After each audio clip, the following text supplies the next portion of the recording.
Nickal reveals he was contacted by the UFC to headline UFC Saudi Arabia, but he couldn't answer the calls because for 3 days he had no cell service. And here's the question that everyone is asking.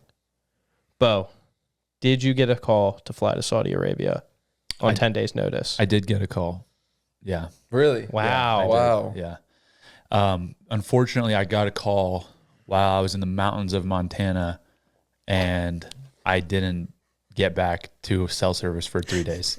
And so I came back into cell service to a few text messages saying, call me back, call me back, call me back. And it was too late. I was like, okay. That's crazy. Yeah. Yeah. So I'm glad you were out of cell service. I know. Yeah. I'm like, and I'm not going to like disclose numbers, but they were up there. Wow. Yeah. Yeah, I'm sure. But it was like, it was just too late. I couldn't even really consider it because they had already kind of figured everything out the way they were going to do it because I was gone. Yeah. Adesanya has announced his next fight, which will be against Duplessis at UFC 305. He says the sun of Africa is the same sun that lights up our planet. The sun will set and will rise again until you walk into it. The sun, enjoy while it shines. Darkness falls when it's gone. Cris Cyborg destroys yet another opponent with a brutal boxing knockout.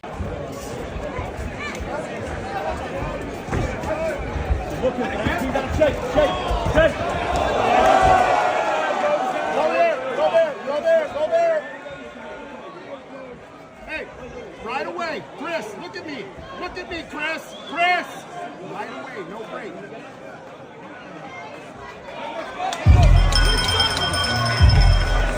Cris Cyborg would also like to fight Clarissa Shields on one condition. She says, I think the money has to be right for this fight to happen. Have to be close to MMA money, you know? People from boxing come into MMA because the money with girls is different. She don't want to drop the weight. Now you guys see she's going to go heavyweight. If I'm going to fight her, it's going to be at 147, maybe 154, if the money is right. I know she can give up the weight, I can give up experience. I have 2 boxing fights. Michael Venom Page wants the Kamaru Usman fight, providing he beats Ian Gary at UFC 303. Best case scenario here, you show out, you defeat Ian Gary, give him the very first loss of his career, parlay that straight into a trip to Manchester, sit there cage side, let Leon and Bilal do their thing, and of course if Leon wins, you get what you told me that you wanted at the beginning of the year, is an all UK showdown, Leon versus MVP for that welterweight championship. Is that the dream scenario here? 100% that's the dream scenario. I believe there'll be one more fight in between. If I want to bring it back to the UK, there'll most likely be one more fight, and then obviously they usually do a show like, I don't know, March or something. So if I can get one more fight by the end of the year, that would be perfect. Perfect way to sign off the year. Exactly as you say, you know, finish Ian, maybe ask for like an Usman, you know, get a big fight next. He's #1 ranked. Again, like I said, there's no point wasting time. Let's jump up, let's go. Ask for like a Usman, you know, if he's, you know, happy to go, we go. Make that win, get that win, and then there's no debates after that. It's like, no, I deserve the belt.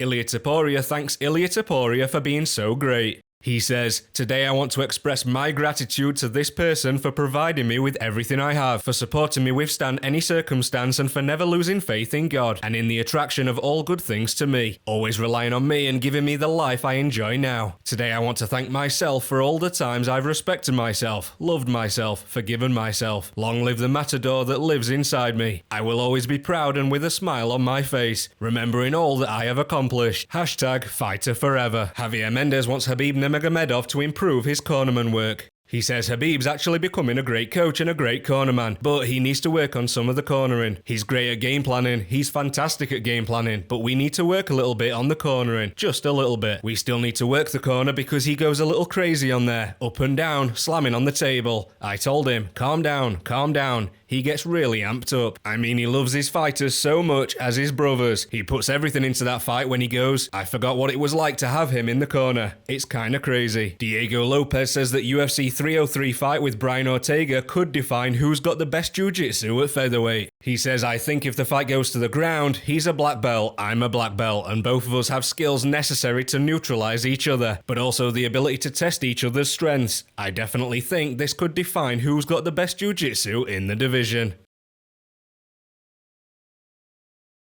Look, I hope he doesn't walk away. I think there's plenty left in the tank there. And I think what concerns me a little bit, there was something he said. He goes, if I won the title, I was going to walk away right there in the cage. I was going to hang it up.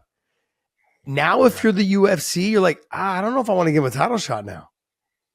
Well, that's not what they want to hear. No, like you got to defend it. Like that's why that pissed them off with GSP. I'm going to defend the title at 185. I'm going to defend the title at 185 after he never did. He never did. He walked away, vacate, boom, done. That's why Dana doesn't support anything he does, really. Doesn't support anything GSP does. No. It's not at all. That pissed him off. Okay, you're going to give us the 185. Hugely. Yeah. If he would have defended it once, I think they would have been happy with that. But he didn't defend it one time. Yeah. Well, it's the difference between, I'll just say it, Michael Bisping, who he got the title from. Mm-hmm. Michael Bisping was injured going into that fight. A lot of people are, don't. I didn't know that. Dude, he had a rib injury that he couldn't hardly breathe. And he was thinking about he actually got a doctor to give him lidocaine with the shot. He went in to try to hide it. He's like, fuck this. The adrenaline will help you. It's like Michael Bisping went into that thing seriously injured, one eye, the whole thing. But, he knew he couldn't pull out of that fight. It was a big fight. It was a big fight for him. It was a big fight for the UFC. It was in New York, and stuff. So, these are the things guys do. And these are the things that Dana looks at and appreciates and goes, hey, you took care of us. And then, and Michael Bisping did,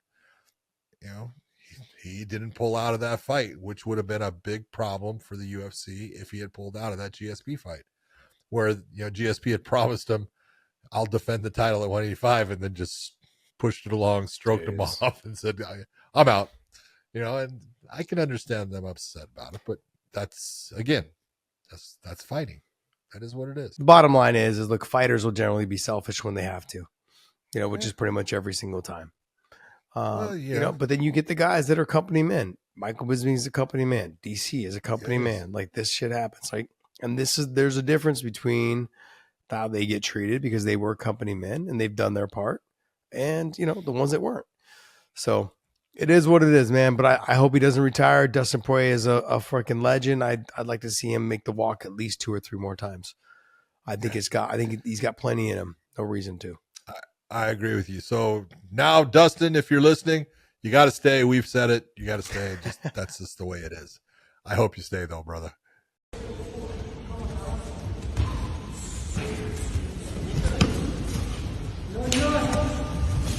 Oh,